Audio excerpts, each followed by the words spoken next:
সেই পৌরাণিক যুগ থেকে অক্ষয় তৃতীয়ার দিনে বেশ কয়েকটি গুরুত্বপূর্ণ ঘটনা ঘটেছিল বলে জানা যায়। বৈশাখ মাসে শুক্লা তৃতীয়া তিথিতে ঘটা কিছু তাৎপর্যপূর্ণ ঘটনা আসুন জেনে নিই।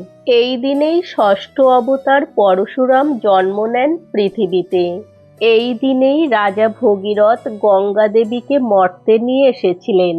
অক্ষয় তৃতীয়ার দিনে গণপতি গণেশ ব্যাসদেবের মুখনিসৃত বাণী শুনে মহাভারত রচনা শুরু করেন।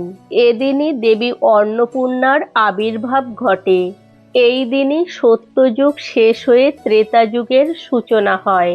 অক্ষয় তৃতীয়ার দিনে কুবেরের তপস্যায় তুষ্ট হয়ে মহাদেব তাকে অতুল ঐশ্বর্য প্রদান করেন।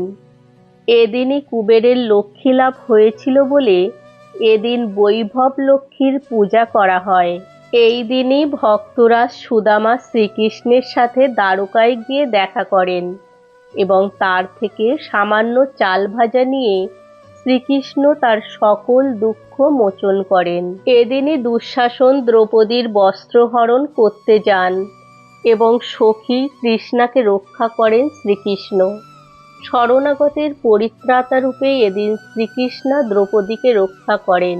অক্ষয় তৃতীয়ার দিন থেকেই পুরীধামে জগন্নাথ দেবের রথযাত্রা উপলক্ষে রথ নির্মাণ শুরু হয়। কেদারনাথ, বদ্রীনাথ, গঙ্গোত্রী, যমুনোত্রী যে মন্দির 6 মাস বন্ধ থাকে, এই দিনেই তার দ্বার উদ্ঘাটন হয়।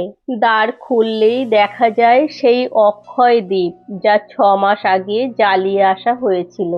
অনেক পুরাণ মতে এই তিথিতেই যুগ পরিবর্তনের সূচনা হয়েছিল।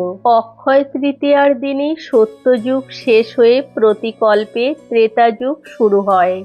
দ্রৌপদী এই দিনে শ্রীকৃষ্ণের কাছ থেকে অক্ষয় পাত্র লাভ করেন, যা কখনো খাদ্যশূন্য হয় না।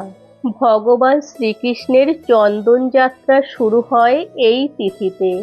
অক্ষয় তৃতীয়া শুধু একটি তিথি নয়, এটি এমন এক দিবস যেখানে দেবত্ব, পবিত্রতা এবং সৌভাগ্যের মিলন ঘটে। পূর্ণ লগ্নে এই তিথির মাহাত্ম্য আরও বেড়ে যায়। তাই এই দিনে করা প্রতিটি শুভ কর্ম জীবনে দীর্ঘস্থায়ী আশীর্বাদ নিয়ে আসে।